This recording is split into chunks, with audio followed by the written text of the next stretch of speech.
नमस्ते बच्चों। जो अगली कविता है हमारी वे आंखें।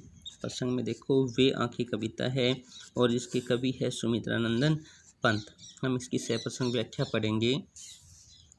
अंधकार की गुहा सरीखी। गुहा का अर्थ है गुफा, सरीखी समान। जो उन आंखों से डरता है मन। यहाँ पर किसान के बारे में कहा गया है। किसान की आंखें हैं वो क्या है, गुफा के अंधेरे के समान प्रतीत हो रही है और उन आंखों से कवि का मन हमेशा डरता रहता है। भरा दूर तक उसमें दारुण, कवि कहता है भयानकता, उसमें दूर दूर तक उसकी आंखों में भयानकता छिपी हुई है। दैन्य दुख, दीनता और पीड़ा और मौन रोदन उसकी आंखों में छुपा हुआ है। वह स्वाधीन किसान रहा, किसान हमेशा से ही स्वतंत्र रहा है।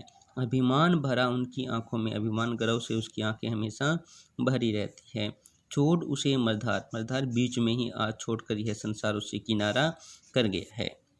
उसके बाद में हम लिखेंगे इसके भावार्थ। भावार्थ में लिख देंगे, कवि ने किसान की आंखों की झांकती पीड़ा, निराशा, गरीबी आदि का संजीव चित्रण किया है। उसके बाद में हम ये लिख देंगे विशेष। अब देखो दूसरा, लहराते थे खेत दृगों में। लहराते थे खेत, उसकी आंखों में हमेशा लहराते खेत उसे दिखाई देते थे। हुआ बेदखल वह अब जिनसे, अब उसे बेदखल कर दिया गया है, उसे निकाल दिया गया है।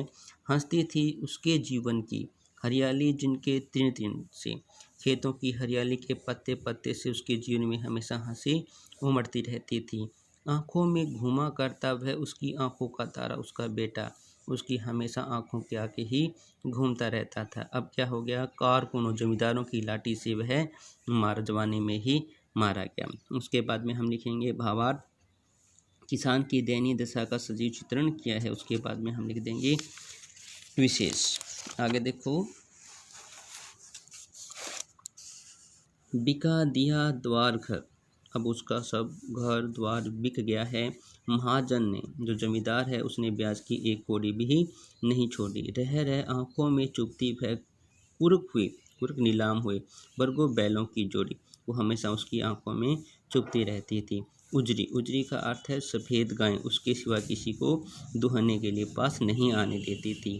वह आंखों में नाचा करती, उजर गई सुखी खेती थी, वह उसकी आंखों के सामने हमेशा नाचा करती थी।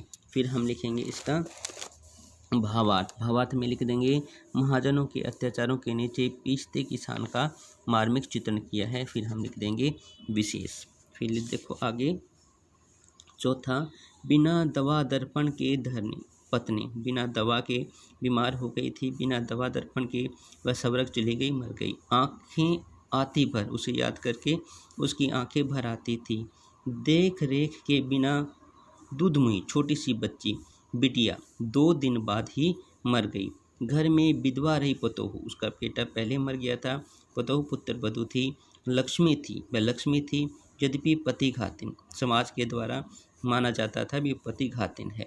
पकड़ मंगवा कोतवाल ने, एक बार कोतवाल पुलिस ने उसे जेल में बंद कर दिया गया था, बंद कर दिया। वह अपमान सहन नहीं कर पाई और कुएं में डूबकर मर गई। अब देखो आगे, इसका भावार्थ लिखेंगे, किसान की गरीबी और विवशता का करुणाजनक चित्रण किया है। उसके बाद हम लिख देंगे विशेष। अब देखो आगे, खीर, पैर की जूती जोरू, जोरू पत्नी, पत्नी को यहाँ पर पैर की जूती के समान समझा गया है। पहले समाज की स्थिति के बारे में बताया गया है, जो महिलाएं थी उनकी स्थिति कैसी थी। न सही एक दूसरी आती, न सही तो कोई बात नहीं, दूसरी आ सकती थी, पर जवान लड़के की सुध कर याद करके उसके साथ छाती पर सांप फटने लगती थी। पिछले सुख की स्मृति आंखों में, यदि वह पिछले सुख को याद करता था, एक क्षण के लिए उसमें चमक आ जाती थी। तुरंत ही शून्य में जड़कर उसके मन में निराशा पैदा करती थी। पहले तो वो याद करता था, खुश होता था, लेकिन तुरंत ही वो क्या होता था, उसे याद कर आज के दिनों को याद करके निराश हो जाता था। तीखी नोक के भांति वह सारा दृश्य उसकी आंखों में चुभा करता था। फिर विशेष देखो, भावार्थ लिखेंगे, किसान के नारी जाति के प्रति हीन दृष्टिकोण की ओर संकेत किया गया है। पहले महिलाओं की स्थिति कैसी थी उसके बारे में बताया गया है। फिर हम लिख देंगे विशेष, बाकी हम करेंगे बाद में।